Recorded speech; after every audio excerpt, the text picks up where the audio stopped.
Good afternoon. Welcome to Historic Haworth.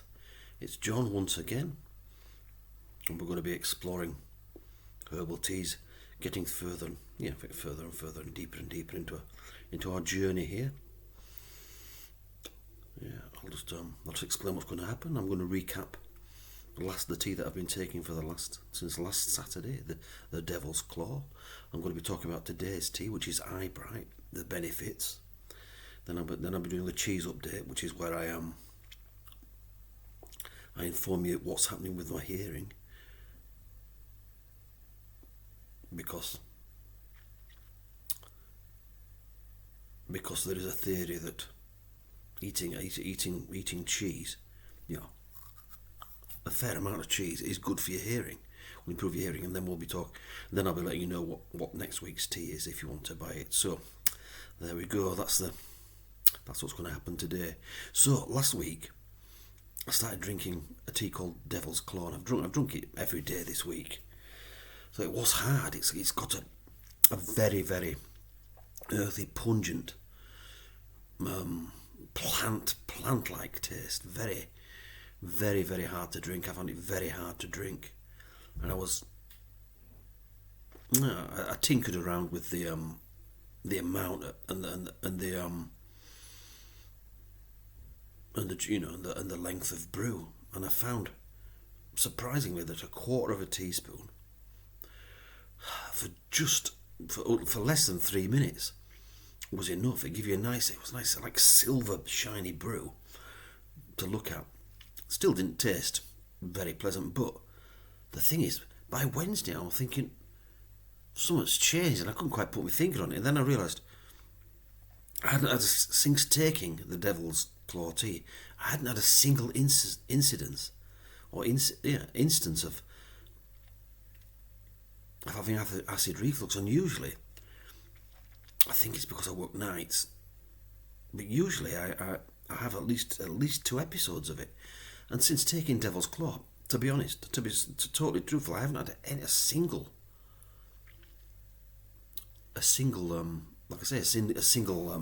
episode of acid reflux, which is pretty fantastic, in my opinion. And I'm talking to Kane about it, and he was sort of saying, why drink it if it tastes horrible? And finally, I had an answer for him. I mean, acid reflux is a terrible thing. It besets so many of us. And like I was saying, you don't get much for your money. You don't get much for your money at all, really, I didn't think. But if you're only using, a quarter of a teaspoon at a time, then it's not too bad, is it? It's not. I think it's quite cost effective, really, because I've got enough for another 4 weeks if I need it. But it's just, for acid reflux, just incredible, absolutely incredible. And that's all I've got to say. I was just really, really, really surprised, and it's worth the unpleasantness. And I think that's what we're going to find on this journey. That, I mean, there's bitter things coming up at some point in the future, like wormwood and that, which is which I believe is very bitter. I'm not dead. I've not actually tried it. It's waiting in the wings there, but that's a fair way off at the moment. But it's just. Is there a correlation between nasty? No, because the past tasted all right and did me good. So I'm going to suggest that we don't make any rules like if it tastes bitter, then it's going to do you good. In this area, I suggest no rules. We'll just take each tea as it comes, and I'll try it for a week and then let you know on the Saturday if it's affected me in any way. Okay, but that's Devil's Claw, and I would recommend it if you are suffering with acid reflux. There we go. Now then, today's tea is called Eyebright, and it does exactly what it says on the tin. It is really good for eyes. If you've got sore eyes or red eyes or inflamed eyes, or you're prone to infections and disorders of the eyes, just bathe. Just bathe your eyes in cool tea. Just bathe your eyes in the cool tea, and it will bring relief. I take it now and again, and I usually find that one cup will last. If my eyes are really sore, it'll alleviate those symptoms for at least 2 weeks. It's very, very. I think it's very. I believe it. Well, in my experience, it's been very potent. But I've not done the whole week's worth of taking it. So we'll see what happens. How I feel next Saturday.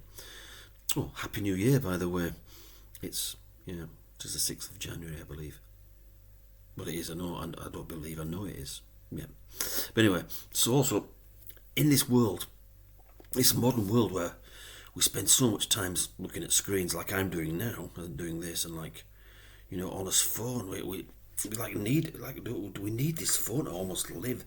The world's becoming constructed around them, which means we're looking at screens. But what do we do for entertainment? Watch telly. People play games on the laptops and that, on the phone, WhatsApping. We spend a lot of time staring at screens, and Eyebright will prevent weary eyes, and it also, would you believe it clears your head, improves memory and sight. Very good. Right, now then. Yeah, I'm trying to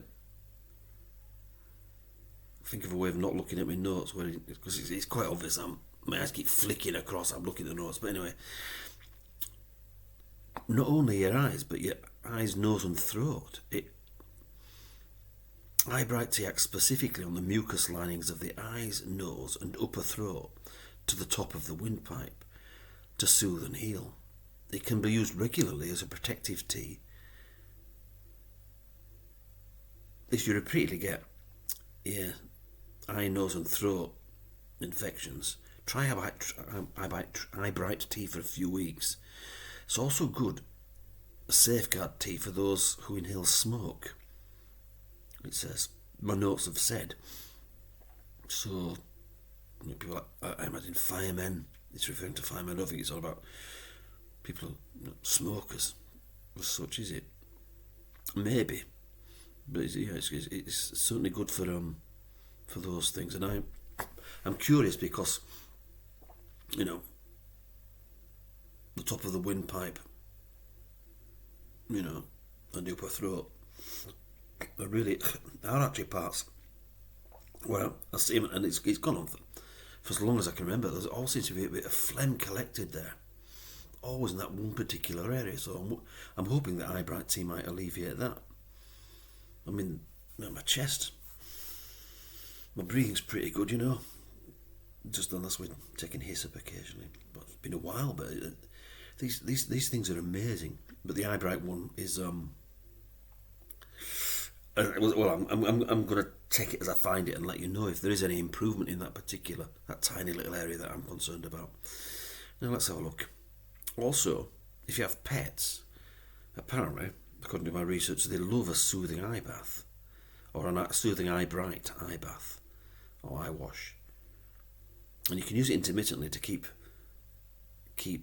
the eyes of your pet sharp and healthy, which isn't a bad thing, is it?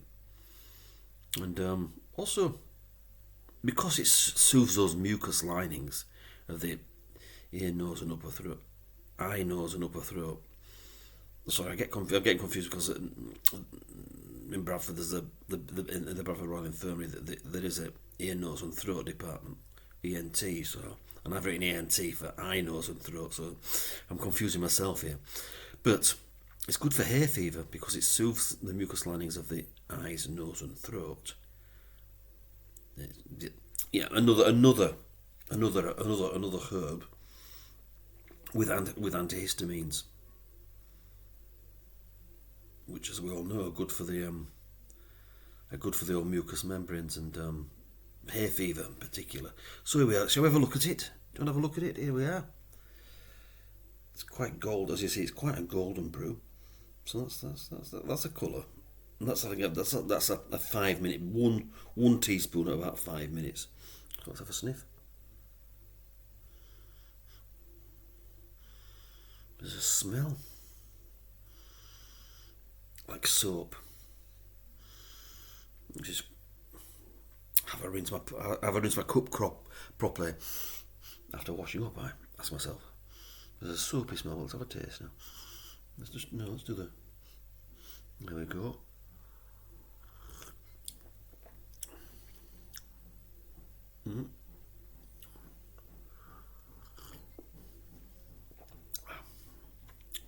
A leafy taste.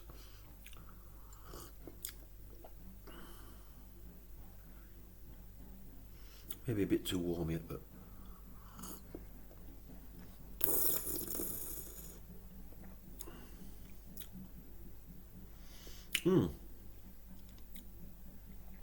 maybe I got used to the taste. It's similar to Devil's Claw. Maybe there's a bit of Devil's Claw left in the teapot or something, but I don't know. But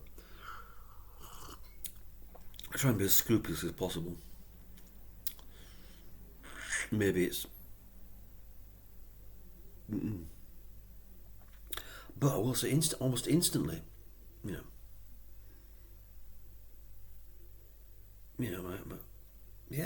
I can feel it at work. I can feel there, like a relaxing there, and honestly, and that's only with a few sips. But I can actually feel it working on my eyes. Of course, I know for a fact it works because I've used it before. I usually find one cup of tea a fortnight is enough to keep my eyes okay. But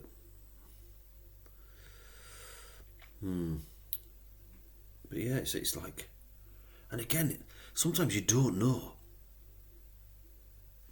you're experiencing a thing until something kind of takes it away, and it's like, yeah, I'm now aware that my eyes are a little bit sore. No, that's different. These are earthy, strong taste, but there's also, and I can't quite. I'm rubbish. I don't know if when I had the COVID, it destroyed my taste buds or not.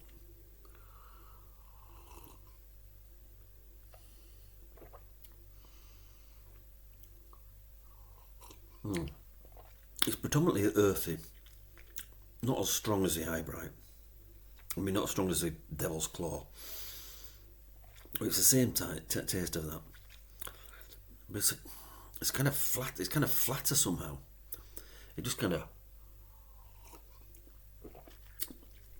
tastes it. And it's like I don't know, just flatter somehow. It's flatter taste. It doesn't. It's not as yeah, there's that taste, but it's not as lingering as with the Devil's Claw.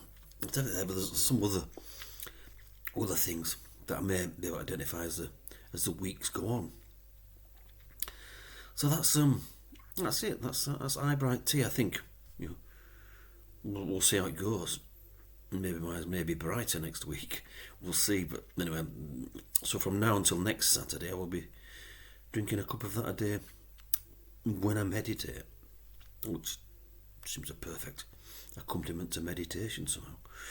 Right, so there we go, Eyebright tea.